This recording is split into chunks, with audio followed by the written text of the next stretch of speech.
ఆకాశవాణి వరంగల్ కేంద్రం. కిసాన్ వాణి వ్యవసాయదారుల కార్యక్రమం. ఈ కార్యక్రమాన్ని సమర్పిస్తున్నవారు కేంద్ర వ్యవసాయ మరియు రైతు సంక్షేమ మంత్రిత్వ శాఖ, భారత ప్రభుత్వం.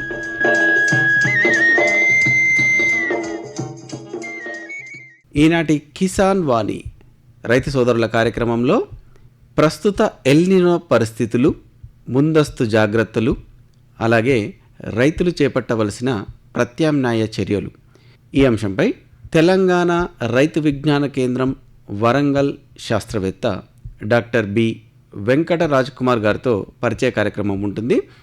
అనంతరం వానాకాలంలో పత్తి మరియు మొక్కజొన్న సాగులో అనుభవాలను ఆకాశవాణితో పంచుకుంటున్నారు ఖిలా వరంగల్ మండలం బొల్లికుంట గ్రామ రైతు మన్నెం రామచంద్రారెడ్డి గారు. కార్యక్రమంలో ముందుగా ఒక వాణిజ్య ప్రకటన విందాం. సర్వోత్తమ రైతు పురస్కారం లభించింది హరికి. హరి, మీ విజయ రహస్యం ఏమిటో చెప్పండి. రైతు మిత్రులారా, మీరు కూడా మీ పొలాల్లో అధిక పంటను పండించగలరు. అదెలా? ఎప్పుడు ఏ సమస్య వచ్చినా వెంటనే కలపండి ఈ నెంబరు 180011551. ఇది ఎవరి నంబర్ బాబు? కిసాన్ కాల్ సెంటర్ది. అక్కడ విశేషజ్ఞులు మీ పొలం సమస్యలకు వెంటనే పరిష్కారం చెప్తారు. అదేంటయ్యా, విశేషజ్ఞులు అన్ని సమయాల్లోనూ దొరుకుతారా? తప్పకుండా దొరుకుతారు. ఏడాదిలో 365 రోజులును, అది కూడా ఉదయం 6 గంటల నుంచి రాత్రి 10 గంటల దాకా. మరైతే ఎక్కువసేపు మాట్లాడితే డబ్బు చాలా అవుతుందిగా. ఖర్చు లేనే లేదు. మొబైల్ పై గానీ ఇతర ఫోన్ తో కానీ కిసాన్ కాల్ సెంటర్ కి ఉచితంగా కాల్ చేయవచ్చు. సలహాకి కూడా ఖర్చు ఉండదు. నిజంగా? 16 అణాల నిజం. రైతు సోదరులారా, పంట సమస్యల గురించి మీ భాషలో వెంటనే సమాధానం కోసం పూర్తి భారతదేశంలో ఏ ఫోన్ నుంచి అయినా జాతీయ హెల్ప్ లైన్ నంబర్ 180011551తో ఉచితంగా సంప్రదించండి. రైతు మిత్రుడు కిసాన్ కాల్ సెంటర్. ఇప్పుడు వినండి. ప్రస్తుత ఎల్నినో పరిస్థితులు, ముందస్తు జాగ్రత్తలు, అలాగే రైతులు చేపట్టవలసిన ప్రత్యామ్నాయ చర్యలు, ఈ అంశంపై తెలంగాణ రైతు విజ్ఞాన కేంద్రం వరంగల్ శాస్త్రవేత్త డాక్టర్ బి వెంకట రాజ్ కుమార్ గారితో పరిచయ కార్యక్రమం. పరిచయకర్త పులుమాటి పంకజ్ మోహన్ గారు. ప్రస్తుత ఎల్నినో పరిస్థితులలో రైతులు పంటలలో తీసుకోవాల్సిన జాగ్రత్తల గురించి తెలియచేయడానికి తెలంగాణ రైతు విజ్ఞాన కేంద్రం శాస్త్రవేత్త డాక్టర్ వెంకట రాజ్ కుమార్ గారు ఈరోజు మన ఆకాశవాణి కేంద్రానికి విచ్చేశారు. వారిని అడిగి ప్రస్తుత పరిస్థితులలో రైతులు తీసుకోవాల్సిన జాగ్రత్తల గురించి తెలుసుకుందాం. నమస్కారం అండి డాక్టర్ రాజ్ కుమార్ గారు. నమస్కారం అండి. మరి ప్రస్తుత పరిస్థితులలో రైతులకు మీరు ఎలాంటి సూచనలు ఇస్తున్నారు? వాళ్ళు ఎలాంటి జాగ్రత్తలు తీసుకుంటే పంటలలో వాళ్ళకి దిగుబడి వస్తుంది? ముఖ్యంగా ఇప్పుడు మనం చూసుకున్నట్లయితే ఈ ఎల్నినో అనే దాని ప్రభావం వల్ల సాధారణంగా రావాల్సిన ఋతుపవనాలు కదలికలో తేడా రావడం, అలాగే ఋతుపవనాలు ఆలస్యం అవ్వడం వల్ల మనకి వర్షాలు కూడా ఆలస్యం అవ్వడం జరిగింది. దీనివల్ల మన రాష్ట్రమే కాదండి, అలాగే దేశం మొత్తం మీదట మనకి ఋతుపవనాల కదలిక అనేది మనకి ఆలస్యమై, అలాగే వర్షాలు కూడా ఆలస్యం అవ్వడం జరిగింది. దీనికి తదనంతరం ఏమైందంటే మనకి ఈ వర్ష సూచన ఏదైతే ఉందో మనకి సరిగా వర్షాలు పడకపోవడం, పంటలు సరైన సమయంలో వేసుకోలేకపోవడం మనం చూస్తూ ఉన్నాం. దీనికి అనుగుణంగా రైతు సోదరులు మనము ఎప్పుడు వేసే దీర్ఘకాలిక పంటలు లేదంటే ఎక్కువ నీటిని వినియోగించుకునే పంటల్ని తక్కువ విస్తీర్ణంలో సాగు చేయాలని మేము సూచిస్తూ, అలాగే ప్రత్యామ్నాయ పంటలు వైపు అడుగు వేయాలని కోరుతూ ఉన్నామండి. అంటే ప్రత్యామ్నాయ పంటలు అంటున్నారు, అంటే ఎలాంటి పంటలు వేసుకోవాలి, ఎలాంటిని వాళ్ళని ఎన్నుకోవాలి రైతులు? ముఖ్యంగా చూసుకున్నట్లయితే మనకు సాధారణంగా ఉమ్మడి వరంగల్ జిల్లా కానివ్వండి, మనకి సాధారణంగా రాష్ట్ర వ్యాప్తంగా కూడా వరి అనేది ప్రధాన పంట. ఈ వరి అనేదానికి మనకి నీటి వినియోగం చాలా ఎక్కువగా ఉంటుంది. ఇప్పుడున్న పరిస్థితుల్లో రాష్ట్రంలో సగటున, అలాగే మన జిల్లాలో కూడా 50% కన్నా తక్కువ వర్షపాతం నమోదవడం జరిగింది. దానికి అనుగుణంగా మనము ఈ నీటి ఎద్దడిని తట్టుకుని, అలాగే తక్కువ నీటిని వినియోగించుకునే ప్రత్యామ్నాయ పంటలైన ఆరుతడి పంటల వైపు రైతు సోదరులు వెళ్ళాలని కోరుతున్నామండి. ముఖ్యంగా ఈ ఆరుతడి పంటల విషయానికి వస్తే మనము ఈ పప్పు జాతి పంటలైన ముఖ్యంగా కంది, అలాగే పెసర మినుము కూడా మనము రైతు సోదరులకి సూచించడం జరిగింది. కాకపోతే ఇప్పుడున్న పరిస్థితుల్లో ఈ రోజుకి పెసర లేదా మినుము పంటలు సాగు చేయడానికి అనుకూలమైన సమయం అయిపోవడం జరిగింది కాబట్టి కంది సాగు పైన రైతు సోదరులు దృష్టి పెట్టాలని కోరుతున్నామండి. అంటే అపరాల పంటలు కూడా వేసుకుంటే బాగుంటుంది అంటారు. అవునండి. ముఖ్యంగా కందిలో మనకి ఈ వర్షాధారంతో పండే మధ్యస్థ కాల రకాలు మనకి అందుబాటులో ఉన్నాయండి. ముఖ్యంగా వరంగల్ నుంచి విడుదలైన వరంగల్ 93, వరంగల్ 97, అలాగే 255 అనే రకాలు మనకి కందిలో ఈ మధ్యస్థ కాల రకాలుగా పరిగణించబడతాయి. ఇవి వేసుకోవడం వల్ల మనకి ఈ వర్షాకాలం అయిపోయిన తర్వాత మనకి నేలలో మిగిలి ఉన్న తేమతో మనకి పంట చేతికొచ్చే అవకాశం ఉంటుంది. అలాగే ఈ దీర్ఘకాలిక కంది రకాలని మనం రైతు సోదరులు వేయకుండా చాలా జాగ్రత్తలు తీసుకోవాలి. ఎందుకంటే దీర్ఘకాలిక రకాలైన ఈ కందిలో రకాలు ఏదైతే రకాలు అందుబాటులో ఉన్నాయో అవి మనకు వర్షాధారితంగా పండే పంటలో మనకి పూత మరియు కాయ దశలో వాటికి బెట్ట పరిస్థితులు వచ్చే అవకాశం ఉంటుంది. కాబట్టి ఈ దీర్ఘకాలిక కంది రకాలని మనం రైతు సోదరులు వేయకుండా జాగ్రత్తలు తీసుకోవాలని కోరుతున్నాం. స్వల్పకాలిక రకాలు వేసుకుంటే మనకి స్వల్ప లేదా మధ్యస్థకాలిక రకాలు వేసుకుంటే ఈ వర్షాధారంగా మనం కందిని పండించుకోవచ్చండి. ఇప్పుడు పంట పొలాలలో రైతులకు నీరు చాలా అవసరం. ఉన్న నీటితో నేలలో తేమను ఎట్లా కాపాడుకోవాలి, దానికి ఏమైనా సూచనలు ఉన్నాయా? అవునండి. ఇప్పుడు మనకి అడపదడప పడుతున్న వర్షాలకు కానివ్వండి లేదా బోర్ల కింద సాగు చేసే ఆరుతడి పంటలలో ముఖ్యంగా రైతు సోదరులు గుర్తుపెట్టుకోవాల్సింది మనకి అందుబాటులో ఉన్న నీటిని సద్వినియోగం చేసుకోవడం, అలాగే పొదుపుగా వాడుకొని మనం పంటలు పండించుకోవడం. దీంట్లో ముఖ్యంగా మనం చెప్పేది ఏంటంటే ఏ పంట అయినా కానివ్వండి ఫస్ట్గా మనము పంట విత్తుకోవాలంటే మనకు కనీస వర్షపాతం అనేది బరువు నేలలో అయితే 60 నుంచి 75 మిల్లీమీటర్ల వర్షపాతం పడాలండి. అప్పుడు మాత్రమే విత్తుకోవాలి. లేదంటే పంట మొలకెత్తిన తర్వాత ఈ బెట్ట పరిస్థితుల్లో చనిపోవడం జరుగుతుంది. అలాగే తేలికపాటి నేలల్లో అయితే 60 mm వర్షపాతం నమోదైన తర్వాతే తేలికపాటి నేలల్లో మనం విత్తనం విత్తుకోవడానికి మనం సూచిస్తూ ఉంటాం. ఇకపోతే మీరు అడిగినట్టుగా మనకి ఈ పంటలో మనకు అందుబాటులో ఉన్న నీరుని ఎంతవరకు మనం పొదుపుగా వాడుకోవాలనే విషయానికి వస్తే ముఖ్యంగా పంటలో క్రిటికల్ స్టేజెస్ అని ఉంటాయండి. మనకి ఏదైతే ఏమంటారు ఈ ప్రాణాధార నీటి పారుదల అనేది క్రిటికల్ స్టేజెస్లో ఇచ్చుకోవాలి. దాన్ని లైఫ్ సేవింగ్ ఇరిగేషన్ అంటారు.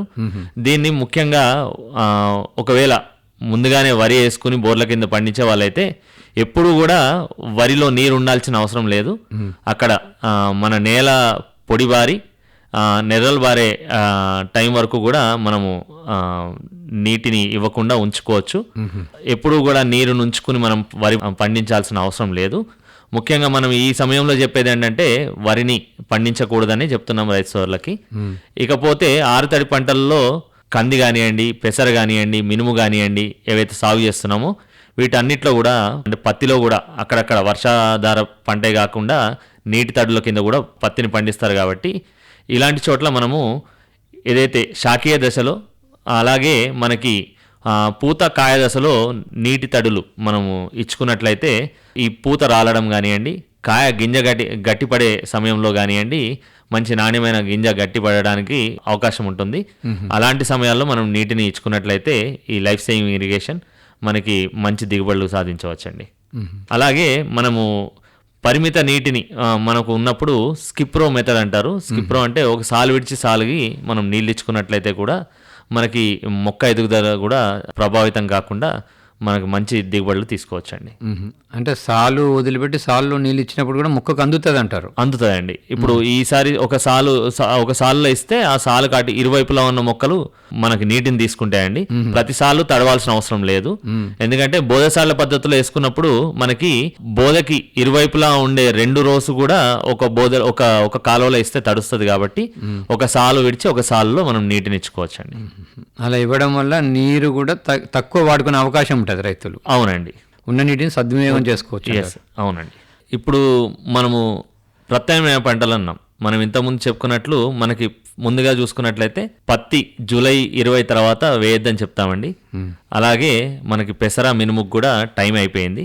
కాబట్టి మనకి ఉన్న పరిస్థితుల్లో ముఖ్యంగా మేజర్ పంట వచ్చేసి మనకి కంది, అది కూడా స్వల్పకాలిక లేదా మధ్యకాలిక రకాలని వేసుకోవాలని చెప్తున్నాం.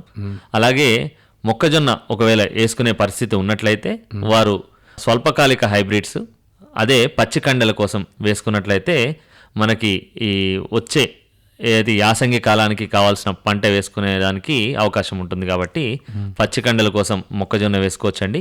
అలాగే మనకి మిగతా అందుబాటులో ఉన్న వివిధ పంటలు చూసుకున్నట్లయితే ప్రొద్దుతిరుగుడు, అలాగే బొబ్బెర లేదా నువ్వు, ఈ 3 పంటలు కూడా మనము విత్తన అందుబాటుని బట్టి మనము విత్తుకోవచ్చండి. ఇవన్నీ కూడా మనకి ప్రాణాధార అంటే లైఫ్ సేవింగ్ ఇరిగేషన్ మీద మనకి మంచి పంట తీసుకోవచ్చు. అలాగే దిగుబడిలో కూడా ఎలాంటి ప్రభావం చూపవు. కాబట్టి ఈ ప్రత్యామ్నాయ పంటల వైపు వెళ్ళాలి. అలాగే కూరగాయలు ఏవైతే స్వల్పకాలిక కూరగాయలు లేదా చిక్కుడు లాంటివి, అంటే మనకి బెట్టను తట్టుకునే పరిస్థితిలో ఉన్నప్పుడు మనం స్వల్పకాలిక కూరగాయలకు కూడా వెళ్ళొచ్చండి. ఇకపోతే ఒకవేళ డ్రిప్ ఇరిగేషన్ బిందు సేద్యం కింద మనము పంటలు పండించినట్లయితే మనకి 50 నుంచి 70% వరకు నీటి ఆదా అవుతుంది. అలాగే సకాలంలో ఆ నీటి ద్వారా కూడా మనం ఎరువులు ఇచ్చుకోవచ్చు. కాబట్టి ఎరువుల ఆదా కూడా ఒక 25 నుంచి 30% వరకు ఎరువుల ఆదా చేసుకోవచ్చండి. ఖచ్చితంగా రైతు సోదరులు ఎక్కడైతే డ్రిప్కి అవకాశం ఉంటుందో ఇలాంటి కూరగాయ పంటలు కానివ్వండి లేదా పప్పుధాన్య పంటల్లో కానీ మనం డ్రిప్ ఇరిగేషన్ ద్వారా మనము నీటిని ఇచ్చుకున్నట్లయితే మనకి అవసరం మేరకే నీరును వాడుకున్న వాళ్ళం అవుతాం. అలాగే ఎలాంటి దిగుబడులు ఎలాంటి ప్రభావితం కాకుండా మనం దిగుబడిని కూడా తీసుకోవచ్చండి. అంటే ఇప్పుడు వర్షాభావ పరిస్థితుల వల్ల ఈ కీటకాలు, పురుగులు కానీ లేదా తెగులు కానీ ఆశించే అవకాశాలు ఏమన్నా ఉన్నాయా రైతులకు? ఎలాంటి జాగ్రత్తలు తీసుకోవాలి వాటి విషయంలో? ముఖ్యంగా ఇలాంటి బెట్ట పరిస్థితుల్లో లేదా పొడి వాతావరణ పరిస్థితుల్లో ముఖ్యంగా కీటకాల విషయానికి వస్తే మనకి రసం పీల్చే పురుగుల ఉధృతి మనం ఎక్కువగా గమనిస్తుంటాం. ముఖ్యంగా మనకు పత్తిలో మనకి రసం పీల్చే పురుగులు ఉధృతి ఎక్కువగా గమనిస్తుంటామండి. అలాగే మిగతా పంటల్లో కూడా మనకి తెల్లదోమ, అలాగే పచ్చదోమ కానివ్వండి, లేదంటే పేనుబంక, ఇవన్నీ కూడా మనం గమనిస్తూ ఉంటాం.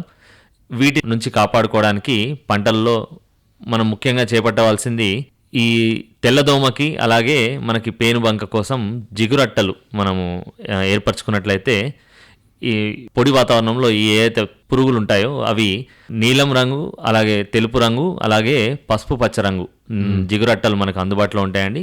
ఈ రసం పీల్చే పురుగుల ఉధృతిని తగ్గించుకోవడానికి మనం ఎకరాన 15 వరకు జిగురట్టలను మనం పెట్టుకున్నట్లయితే ఇవి ఆకర్షితమై దానికి అతుక్కుని వాటి యొక్క సంతతిని మనం తగ్గించడం వల్ల మొత్తం.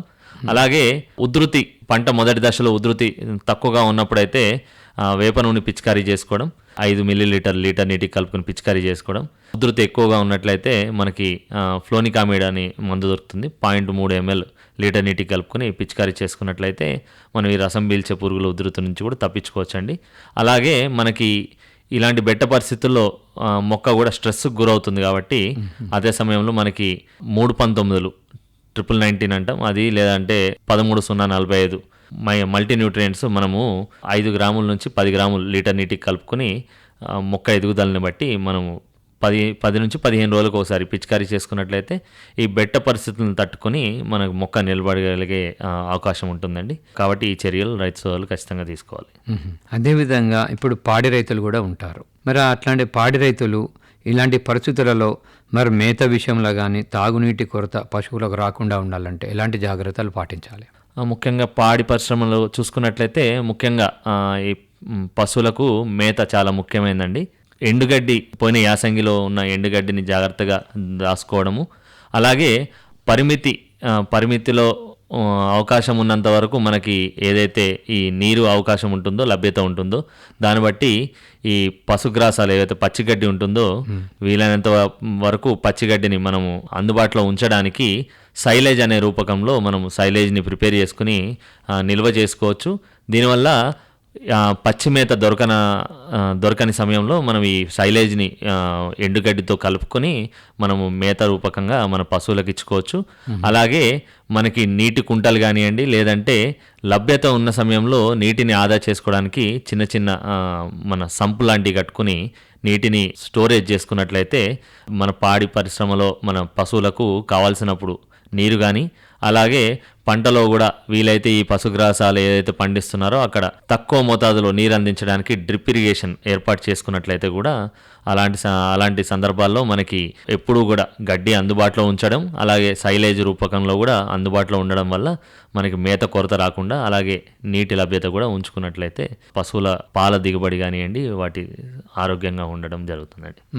అంటే ప్రస్తుత పరిస్థితులలో రైతులు పంటలలో ఎరువుల యాజమాన్యంలోని మార్పులు చేసుకోవాలా? అవునండి, ముఖ్యంగా ఇప్పుడు చూసుకున్నట్లయితే మనకి వర్షం చూసుకున్నట్లయితే మనకి చాలా రోజుల తర్వాత ఒక సాధారణ ఒక నేల తడిసే వర్షపాతం నమోదవడం జరిగింది. ఇలాంటి సమయంలో రైతు సోదరులు తేమ ఉన్న సమయంలోనే ఎరువులు వేసుకోవాలండి. ముఖ్యంగా ఈ నత్రజని ఎరువులు కానివ్వండి, లేకపోతే కాంప్లెక్స్ ఎరువులు కానివ్వండి, మొక్కకి మొదళ్ళ దగ్గర కొంచెం దూరంగా ఒక 3 నుంచి 4 ఇంచులు దూరంలో చిన్న గొయ్యి తీసి వేయాలి. పైన ఎరువు వేసుకుని వెళ్ళడం వల్ల మనం ఇచ్చే ఎరువు ఆవిరైపోవడం జరుగుతుంది, లేదంటే గట్టి వానబడ్డ సమయంలో దాంట్లో కరిగిపోయి కొట్టుకుపోవడం జరుగుతుంది. కాబట్టి రైతు సోదరులు ఖచ్చితంగా ఎరువును సిఫార్సు చేసిన మేరకు వేసుకుంటూ, అదేవిధంగా చిన్న గుంత తీసి గుంతలో వేసి మట్టి కప్పెట్టినట్లయితే ఆ తేమలో మనము మెల్లగా ఎరువు కరిగి మొక్కకు అందుబాటులోకి రావడం జరుగుతుందండి. పైపాటిగా వేస్తే మాత్రం ఈ నీళ్ళ అంటే వర్షపు నీరులో కొట్టుకుపోవడం కానివ్వండి, లేకపోతే గాలికి ఆవిరైపోవడం జరుగుతుందండి. అంటే ఇలాంటి జాగ్రత్తలు తీసుకోవడం వల్ల మొక్కకు ఎరువులు అందుతాయి, సకాలంలో అందుతాయి. అలాగే మనం ఇచ్చిన ఎరువు కూడా అది తీసుకోవడంలో ఎఫిషియన్సీ పెరుగుతుందండి. అలాగే వివిధ పంటల విషయానికి వస్తే సార్, వరి ప్రస్తుతానికైతే వరిని వేయొద్దనే మనం చెప్తున్నాం. కాకపోతే నార్లు ముందస్తుగా పోసుకున్న వాళ్ళైతే ముఖ్యంగా ఈ కాండం తొలచు పురుగు వచ్చే అవకాశం ఉంటుంది. కాబట్టి నారుమడి నుంచే మనము దాని ఉధృతిని కంట్రోల్ చేసుకోవాలి. ముఖ్యంగా రైతు సోదరులు మన ఎకరాకి సరిపడా నారుమడి మడిలో మనకి 800 గ్రాముల కార్బోఫెరాన్ 3CG గుళికల్ని చల్లుకున్నట్లయితే మొక్క మనం నారు పీకే వారం నుంచి 10 రోజుల ముందు జల్లుకున్నట్లయితే మంచి సమర్థవంతంగా పనిచేసి, అలాగే ఈ ఏదైతే మన కాండం తొలచు పురుగు యొక్క లార్వాల్ని నారుమడి దశలోనే మనము అరికట్టవచ్చండి. ఇకపోతే మనము ఈ తడి పొడి అనే పద్ధతి ద్వారా వరిని కూడా పండించమని చెప్తున్నాము. ఇందాక చెప్పుకున్నట్లు మనకు నెర్రలు బాగేంత వరకు మనకు నీటిని ఇవ్వకపోవడం మంచిదే. కాకపోతే వరిలో మాత్రం మనకి పిలకలు కట్టే దశ, అలాగే కంకి పోసే దశ, పాలు పోసుకునే దశ, ఈ 3 దశల్లో కొంచెం నీరు, 1 ఇంచు నీరు అంటే 2.5 సెంటీమీటర్ల నీరు ఉంచుకున్నట్లయితే మనకి దిగుబడిలో ఎలాంటి తేడా రాకుండా మంచి దిగుబడులు తీసుకోవచ్చు. ఇకపోతే మొక్కజొన్న ప్రస్తుతం ఇది మొదటి ఆకులు వేసే దశలో ఉంది. మనము ఈ ఫాల్ ఆర్మీ వామ్ అనే పురుగు ఉధృతిని గమనిస్తూ ఉన్నాం. దీనికి మనం ముఖ్యంగా అధిక తీవ్రత ఉన్నప్పుడేమో 0.3 గ్రాముల నుంచి 0.4 గ్రాములు ఎమామెక్టిన్ బెంజైట్ అనే మందును మనం లీటర్ నీటికి కలుపుకుని పిచికారీ చేసుకోవాలి. అదే మధ్యస్థంగా ఉన్నప్పుడైతే వేప నూనెని 5 మిల్లీలీటర్లు లీటర్ నీటికి కలుపుకొని పిచికారీ చేసుకున్నట్లయితే మొదటి దశ లార్వాల్ని అరికట్టుకోవచ్చండి. ఇకపోతే పత్తి కూడా మనము ఇంతకుముందు చెప్పుకున్నట్లు రసం పీల్చే పురుగుల ఉధృతి ఎక్కువగా ఉండొచ్చు. దీనికి మనము వేప నూనె కానివ్వండి, అలాగే ఫ్లోనికామిడ్, ఇవి 2 మందుల్ని మనం ఉపయోగించుకోవచ్చు. ఇకపోతే కందిలో ముఖ్యంగా ఇంతకుముందు మనం చెప్పుకున్నట్లు రకాలు నేల స్వభావాన్ని బట్టి మనము ఎంత వెడల్పులో వేసుకోవాలనేది సూచించడం జరుగుతుంది. ముఖ్యంగా 1 నుంచి ఆగస్టు 15 మధ్యలో విత్తుకునే కందికైతే మనకు సాధారణంగా పెట్టుకునే 150 సెంటీమీటర్ల కన్నా 4 ఫీట్ల అంటే 120 సెంటీమీటర్ల వెడల్పుతోటి మనం సాళ్ళు పెట్టుకోవాలి. మొక్కకి మధ్య 20 సెంటీమీటర్లు పెట్టుకున్నట్లయితే అధిక సాంద్రతలో కొంచెం కందిని పెంచుకునే వాళ్ళం మొత్తం. అదే బాగా తేలికపాటి నేలలు అయితే మనం 90 సెంటీమీటర్లు సాలుకి పెట్టుకున్నట్లయితే కూడా మనకి మొక్కల సంఖ్య అనేది ఎకరానికి పెంచుకుని మనకి తక్కువ కాలంలో మంచి దిగుబడులు తీసుకోవచ్చండి. ఇంతవరకు ప్రస్తుతం ఉన్న పరిస్థితులలో పంటలలో రైతులు తీసుకున్న జాగ్రత్తల గురించి వరంగల్ తెలంగాణ రైతు విజ్ఞాన కేంద్రం శాస్త్రవేత్త డాక్టర్ బండారు వెంకట రాజ్కుమార్ గారు చాలా చక్కగా తెలియజేసినందుకు ధన్యవాదాలండి. ధన్యవాదాలు. ఇంతవరకు శ్రోతలు ఎల్నినో పరిస్థితులు, ముందస్తు జాగ్రత్తలు, ప్రత్యామ్నాయ చర్యలు ఈ అంశంపై తెలంగాణ రైతు విజ్ఞాన కేంద్రం వరంగల్ శాస్త్రవేత్త డాక్టర్ బి వెంకట రాజకుమార్ గారితో పరిచయ కార్యక్రమం విన్నారు. పరిచయకర్త పులుమాటి పంకజ్ మోహన్. శ్రోతలు కిసాన్ వాణి వ్యవసాయదారుల కార్యక్రమం వింటున్నారు. కార్యక్రమంలో మరొక వాణిజ్య ప్రకటన విందాం. ప్రధానమంత్రి కిసాన్ సమ్మాన్ నిధి ఈ పథకం కింద 2 హెక్టార్ల వరకు పొలం కలిగిన రైతుల కుటుంబాలకు ఏడాదికి 6,000 రూపాయలు చెల్లించడం జరుగుతుంది. అది అర్హత గల రైతులకు 2,000 రూపాయల చొప్పున 3 వాయిదాల్లో నేరుగా వారి ఖాతాల్లో జమ చేయబడుతుంది. ఈ సన్న చిన్నకారు రైతుల కుటుంబాలను రాష్ట్ర ప్రభుత్వాలు ఎంపిక చేస్తున్నాయి. ఈ పథకం యొక్క పూర్తి ఖర్చును భారత ప్రభుత్వం భరిస్తోంది. ప్రధానమంత్రి కిసాన్ సమ్మాన్ నిధి రైతుల వ్యవసాయానికి సరికొత్త గౌరవం. వ్యవసాయ మరియు రైతు సంక్షేమ మంత్రిత్వ శాఖ, భారత ప్రభుత్వం ద్వారా జనహితార్థం జారీ. ఇప్పుడు వినండి, వానాకాలంలో పత్తి మరియు మొక్కజొన్న సాగులో అనుభవాలు ఈ అంశంపై వరంగల్ జిల్లా ఖిలా వరంగల్ మండలం బొల్లికుంట గ్రామ రైతు మన్నెం రామచంద్రారెడ్డి గారితో పరిచయకర్త పులుమాటి పంకజ్ మోహన్. నమస్కారం అండి, మన్నెం రామచంద్రారెడ్డి గారు. మీరు ఈ బొల్లికుంట గ్రామంలో వ్యవసాయం చేస్తూ ఉన్నారు కదా, ఏ రకాల పంటలు ఎక్కువగా పండిస్తూ ఉంటారు? పత్తి, మొక్కజొన్న. ఎంతకాలం నుండి చేస్తూ ఉన్నారు వ్యవసాయం? 50 సంవత్సరాలు. 50 సంవత్సరాలు. ఇదంతా మీద ఇప్పుడు ఇదంతా పత్తి వేసినట్టున్నారు కదా ఇప్పుడు? పత్తి. ఇంకేం వేశారు ఇక్కడ? మొక్కజొన్న కూడా వేశారా? మొక్కజొన్న. ఎక్కడ వేశారు మొక్కజొన్న? మొక్కజొన్న ఇప్పుడు యాసింగ్ చేస్తారు. యాసంగ్ వేస్తారు. ఇప్పుడు వేయలేదు, ఇది అయిపోయినాక వేస్తారు. ఇప్పుడు ఒక పత్తి మాత్రమే వేశారు. ఎన్ని రోజులైంది ఈ పత్తి వేసి? పత్తి నెల అవుతుంది. నెల అయిందా? నెల అయింది. అంటే ఇప్పుడు దుక్కిని ఎట్లా చేసుకుంటారు మీరు పత్తి వేయాలంటే? అంటే మీరు 50 సంవత్సరాల అనుభవం ఉంది మీకు. మరి ఎడ్లతోనే దున్నిస్తాం. ఎడ్లతోనే దున్నిస్తారా? ట్రాక్టర్తో దున్ని ఎడ్లతోనే అప్పు తోలిస్తాం. గొర్రె తోలిస్తాం. గొర్రె తోలిస్తారు. మందు కొడతాం. అంటే పశువుల పెంటలు వాడుకుంటా అంటారా? వాడుకుంటాం. ఇప్పుడు నెల రోజుల పంట అన్నారు పత్తి. ఇది అంటే ఏ రకం ఎక్కువగా మీకు దిగుబడి వస్తుంది? 5 క్వింటాల్ దాకా వస్తుంది ఎకరానికి. 5 క్వింటాలు వస్తుందా? అంటే మీరు గత 50 సంవత్సరాలకి పండిస్తున్నారు. అప్పుడు ఎంత వచ్చేది దిగుబడి మీకు? అక్కడ అప్పుడు 6, 7, 8 దాకా వచ్చేది. అప్పుడు ఇప్పుడు వస్తలేదు. అప్పుడు బాగా దిగుబడి వచ్చేది. దిగుబడి ఎక్కువ వచ్చేది అప్పుడు బాగా వస్తలేదు. అంటే అప్పటి రకాలు ఇప్పుడు వాడతలేరా మీరు? వాడుతున్నాం, వాడినా వస్తలేదు. అప్పుడు ఏం వాడేది ఎక్కువగా మీరు అంత దిగుబడి రావడానికి? అంటే గింజలు, పత్తి గింజలు ఎట్లాంటి ఉండేది? పత్తి గింజలు మైకో వాడితే మీకు వచ్చేది. ఇప్పుడు ఇత్తనం లేదు. నీవు వస్తాను ఇప్పుడు ముడత పురుగు బాగా వస్తుంది. ఎకరానికి ఎన్ని విత్తనాలు పడతాయి మీకు? ఎకరానికి 6 బస్తాలు పడతాయి. మొత్తం 2 ఎకరాలు కదా, 2 ఎకరాలు అంటే 6 బస్తాలు పడతాయి. 6-7 బస్తాలు. అన్ని మొలకలు వస్తుంటాయి మీకు? మొలకలు వస్తాయి, మళ్ళా పెడతాం. రాకపోతే మళ్ళా పెడతాం. అంటే ఇంట్లో పత్తి పోయిన కాడలో పెట్టుకుంటాం చూసి. మరి దిగుబడి మంచిగా అసలు పోయిన కాడ పెట్టుకుంటే మంచిగా కరెక్ట్ వస్తుంది? వస్తుంది. తక్కువ వస్తుంది. లెక్క ఇప్పుడు రాదు. అంటే చిన్న దశలో పురుగులు ఏమైనా కీటకాలు ఆశిస్తాయి? ఈ నెల రోజులు అన్నారు. ఇప్పుడు నెల రోజులు అయితే కానీ కొట్టాలి. ఇవాళ రేపు ఎల్లుండి చూసి కొట్టాలి. వాతావరణం బట్టి కొట్టాం. ఇలా కలుపు ఎట్లా తీసుకుంటా ఉంటారు మీరు? కలుపు తీస్తాం, కూలీలో లేబర్ పెట్టి తీస్తాం. మీకు ఉన్నాయా నీటి సౌకర్యం? నీటి సౌకర్యం బోర్ ఉన్నది కదా మాకు. బోర్ ఉన్నది. బోరు నీళ్ళతోని ఎండాకాలం నీళ్లు బాగుంటాయి? బాగుంటాయి. ఉంటాయి. అంటే మొక్కజొన్న కూడా నీరు ఉంటాయి. మంచిగా పూత బాగా రావాలన్నా, కాత రావాలన్నా మీరు ఏం చేస్తూ ఉంటారు? ఎట్లా చేస్తారు? పూత కాత రావాలంటే మందు కొట్టుకుంటాం. మందు కొట్టాలి. మందులు కొడితేనే వస్తుంది అది. అది అట్లయినా వేసినా వస్తలేదు. వాతావరణం బట్టి పువ్వు బాగా వస్తుంది. అంటే వాతావరణం అనుకూలంగా ఉంటే వస్తుంది, లేకపోతే పురుగు బాగా వచ్చి నష్టం. ఎలాంటి పురుగులు వస్తూ ఉంటాయి ఎక్కువ? బాగా కీటకాలు, పేను వస్తుంది. దానివల్ల రాదు, పూత కథ రాదు, పంట రాదు, తక్కువ వస్తుంది. కాబట్టి ముందు జాగ్రత్తగా మందులు కొట్టుకుంటారు. మందు కొట్టుకుంటాం. ఎకరానికి అధికంగా దిగుబడి ఎంత వచ్చింది మీకు? అప్పుడు 10 క్వింటాల దాకా, 15 క్వింటాల దాకా వచ్చింది. తక్కువ వచ్చింది. ఇప్పుడు అంత రాదు. అప్పుడు 10-15 క్వింటాలు కూడా వచ్చింది. ఇప్పుడు రాదు. మరి వేరే పంటలు ఏమన్నా వేస్తారా దీని? వేరుగా మొక్కజొన్న తప్ప, ఈ పత్తి తప్ప, మొక్కజొన్న తప్ప ఏమి వేరే పంటలు వేయము. బాగా పెట్టుబడి అవుతుంది. తోట ఇట్లా పెడితే బాగా అవుతుంది పెట్టుబడి, కానీ లాభం లేదు. అంటే పెసర, మినుములు, కందులు వేస్తూ ఉంటారు? వేస్తే కూడా భూమికి బలం కదా? భూమి బలమే, కానీ ఆడోటి ఇంటి మందం పెట్టుకుంటాం. అంతే. కానీ మీరు పంట మొత్తం వేయం? అట్లా వేయం. తక్కువ వేయరాదు. అది ఖాళీగానే ఉన్నది. అది కూడా మీదేనా పక్క? అది మాది కాదు, వేరే వాళ్ళది, కానీ ఖాళీగానే ఉన్నది. గోడ వరకు? ఆ గోడ వరకు. ఎన్ని ఎకరాలు మొత్తం ఇది? 2 ఎకరాలు. 2 ఎకరాలు. ఇంకా దీని తర్వాత మొక్కజొన్న వేస్తాం. అది ఎట్లా వస్తుంది దిగుబడి? 25 క్వింటాల దాకా వస్తుంది ఎకరానికి. తక్కువనే, ఇంకా 35 క్వింటాలు 40 క్వింటాలు రావాలి. మీకు దీంతో పాటు బర్రెలు కూడా ఉన్నట్టున్నాయి కదా?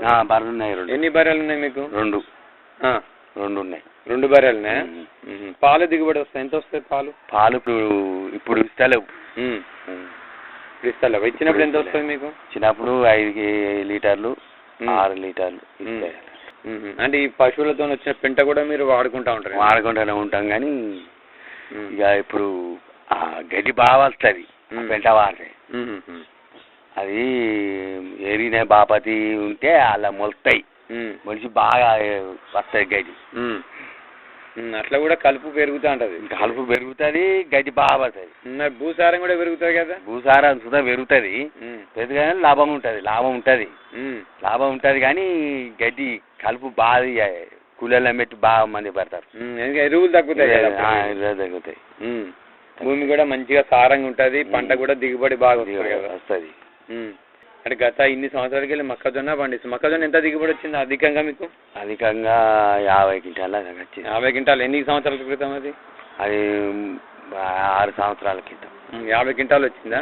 అప్పటికెళ్ళి మళ్ళీ రావత్తలు. అప్పుడు ఏం వాడిన విత్తనం మీరు? మరి మైకో. మరి అప్పుడు ఎట్లా సాగు ఎందుకు వచ్చింది, ఇప్పుడు ఎందుకు రావట్లేదు మీకు అట్లా? అది వాతావరణం బట్టి పురుగు వస్తాను. మొక్కజొన్న సుధా పురుగు వస్తాను, బాగా పురుగు వస్తాను కాబట్టి తక్కువ వస్తాను. లేకపోతే లేదు, అప్పుడు ఇట్లా రాలే, ఇప్పుడు బాగా వస్తాను పురుగు. ఏది సుధా పురుగు వస్తాను, దాంతో దిగుబడి తగ్గిపోతుంది. అంతకుముందు మంచి దిగుబడి వచ్చేది. అంటే ఈ పురుగులు లేనప్పుడు కొద్దిగా మీకు పంట దిగుబడి బాగా వచ్చిందంట. ఇప్పుడు పురుగుల పెరిగి తెగులు పెరిగి దిగుబడి తగ్గిపోతుంది. కూరగాయల పంటలు ఏమన్నా వేసేవారా? ఏం లేదు, కూరగాయలు లేదు, ఏం లేదు. ఇంకా పత్తి పోయినాక మొక్కజొన్న అంతే. ఈ 2 పంటలు సాగు చేస్తాం ఇప్పటికి.